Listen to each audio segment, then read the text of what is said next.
L'environnement de studio, c'est à la fois une multitude de possibilités créatives et également une sorte de petite bulle de confort dans laquelle on peut tout paramétrer, tout adapter et au final on refait jamais deux fois la même photo, même si on utilise parfois toujours le même genre de fond. Il y a de multiples façons d'utiliser la lumière et notamment ça permet de raconter différentes histoires. Pour moi, il y a vraiment deux aspects que j'aime beaucoup travailler en lumière de studio. Il y a d'un côté l'artistique. Donc là, ce sera des lumières beaucoup plus douces, tamisées, plus mises en place pour raconter une sorte d'histoire. Et de travailler des lumières pour faire ressembler mes scènes à des sortes de tableaux d'impressionnistes ou du 18e. Et par ailleurs, j'aime beaucoup aussi faire de la photo typée beaucoup plus mode, shoot mode, avec des lumières beaucoup plus dures. Alors bonjour, je m'appelle Jacques Dussault et je suis photographe professionnel situé dans le 78. Et ici, on est dans mon studio qui est sur une péniche. C'est un petit peu original, mais c'est un bel espace pour travailler. Et aujourd'hui, on va aborder quelques thèmes à propos de la lumière en studio et je vais vous donner 2-3 de mes astuces.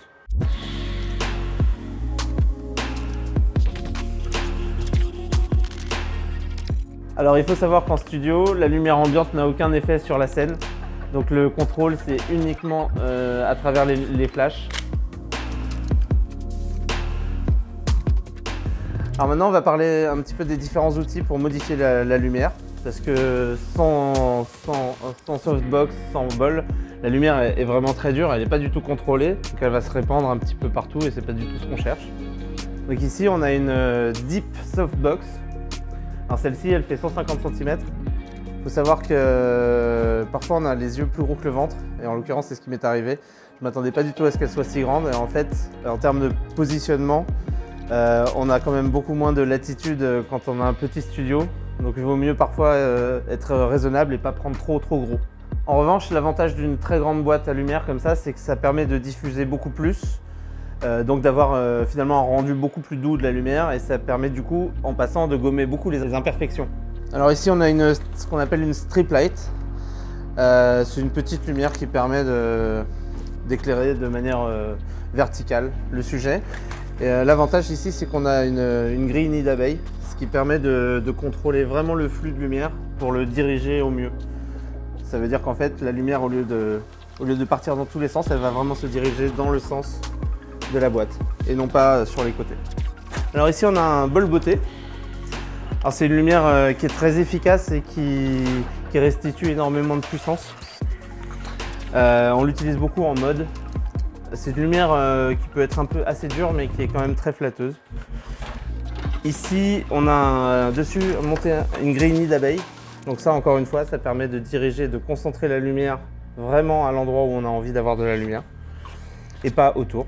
Donc ça, c'est un outil assez efficace.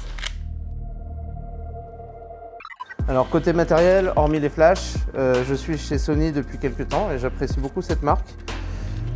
J'utilise un A7R4, c'est un boîtier très pixelisé qui a 61 millions de pixels. Alors ça me permet une grande précision évidemment, ça m'aide pendant les retouches. Ça me permet aussi parfois de pouvoir recadrer mes images. Par exemple, je pars parfois d'un plan large et finalement je finis à faire un portrait. Bon, ça c'est sûr qu'en post-production on peut changer d'avis. Ça me permet en tout cas beaucoup de flexibilité. Et sinon j'utilise en optique, j'utilise un 135 qui me permet de faire des plans serrés sans trop déformer les visages. Pour faire par exemple du beauty, des choses comme ça, des choses orientées sur le maquillage. Et sinon dans la majeure partie du temps, j'utilise le 85, ça me permet de pouvoir faire des scènes en plein pied, donc un peu plus large, vu que j'ai la chance d'avoir un petit peu de place dans mon studio. Il est très important de choisir son fond en fonction de ce qu'on a envie de faire. Par exemple, si je veux faire des tableaux un peu artistiques, je vais utiliser des fonds texturés, alors que si je veux faire de la mode, je vais aller prendre des fonds en papier coloré, du gris, du blanc, du noir. Alors moi, j'adore utiliser des fonds texturés. Déjà, je trouve que ça apporte du caractère à mes images. Et là, en l'occurrence, ce sont des toiles, donc c'est peint à la main et ça permet aussi de faire en sorte que personne n'est le même en fait. C'est pas de la production industrielle. C'est du coup une touche d'originalité que j'apprécie. Alors côté réglage, c'est toujours un petit peu la même chose. On va toujours fermer le diaphragme, on va dire aux alentours de f8 pour essayer de garder une petite profondeur de champ. suffisante. Après, c'est pas forcément une obligation, mais c'est ce qu'on fait souvent. Dans certains cas, et pour des raisons artistiques, on peut tout à fait ouvrir en grand, par exemple avec des focales fixes qui ouvrent à 1.4. Alors ça va être un peu spécial en studio, on le fait pas en général, mais ça peut tout à fait se justifier. Et à ce moment-là, il faut utiliser par exemple des filtres ND qui permettent d'obscurcir l'objectif, la quantité de lumière que l'objectif récupère.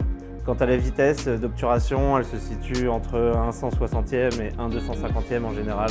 Parce que la vitesse de l'éclair est tellement courte que ça fige le sujet sans aucun problème. Il n'y a pas besoin d'aller forcément chercher des vitesses incroyables. D'ailleurs, la plupart des boîtiers ne dépassent pas les 1/250e de seconde. Alors déjà, je vous présente Julie, c'est notre modèle aujourd'hui. Et ici, on a un premier setup, donc un setup très basique avec une seule lumière, une seule source. Donc ici, c'est un bol beauté de 70 cm. Et pour rebalancer un petit peu de lumière, pour que ce ne soit pas trop sombre en dessous du visage, on utilise un réflecteur en U. Et c'est assez pratique et c'est assez efficace.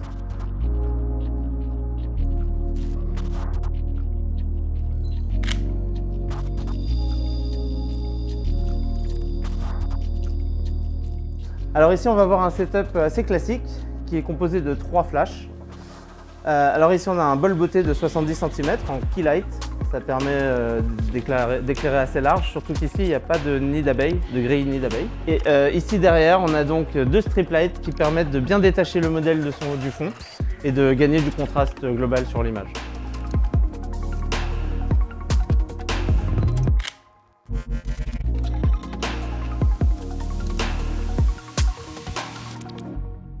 Alors ici, on va aborder un setup un petit peu plus complexe puisqu'il fait intervenir 4 flashs.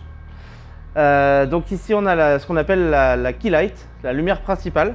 C'est vraiment sur elle qu'on va baser un peu toute notre exposition et qui va éclairer la majeure partie du modèle. Ici, on a ce qu'on appelle une fill light, donc c'est une lumière de remplissage. Ça permet d'homogénéiser un peu la scène et d'éclairer des zones qui, sans ça, seraient beaucoup plus sombres.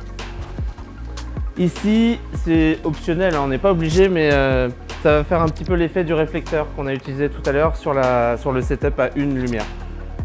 Voilà, et en dernier, on a une lampe qui éclaire vraiment le fond, parce que sans ça, ça permet, disons, de faire un petit peu ressortir le fond.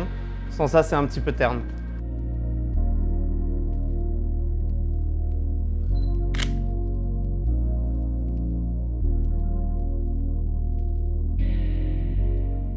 Alors il y a un autre élément qui est très important quand on fait de la photo en studio, c'est ce qu'on appelle le HMC. C'est habillage, maquillage, coiffure. Ça c'est un aspect à ne pas du tout négliger, surtout quand on a envie de faire un peu de créativité. Là en l'occurrence, on a eu la chance d'avoir des robes qui nous ont été prêtées par mon ami Siam Zouiten, voilà, qui est styliste. Et sinon, dans l'absolu, quelque chose d'important pour moi, c'est de mettre de la musique. Il faut toujours mettre un peu de musique parce que franchement sinon les shootings sans musique, toutes les modèles le disent, c'est glauque, ça fait peur. Donc faut mettre un peu de musique, faire des blagues. En fait de toute façon travailler avec des gens sympas et rester toujours dans une bonne ambiance, sinon ça n'a aucun intérêt. Et d'une manière générale, il ne faut pas oublier que dans un studio il y a toujours des petites choses à bricoler, toujours des petites astuces. C'est vraiment, comme tout à l'heure on a mis une barre sous la modèle pour la faire paraître plus grande. En fait, il y a toujours des serve-clips, des attaches, toujours des petites astuces qui font que la photo va être possible. L'essentiel, c'est que ça ne se voit pas et qu'on puisse corriger les petits détails en post-production. Eh bien, nous arrivons à la fin de cet épisode. J'espère modestement que vous aurez appris quelques petites astuces et que ce sujet vous aura intéressé et que ça vous donnera envie de faire un peu de photos en studio. À bientôt.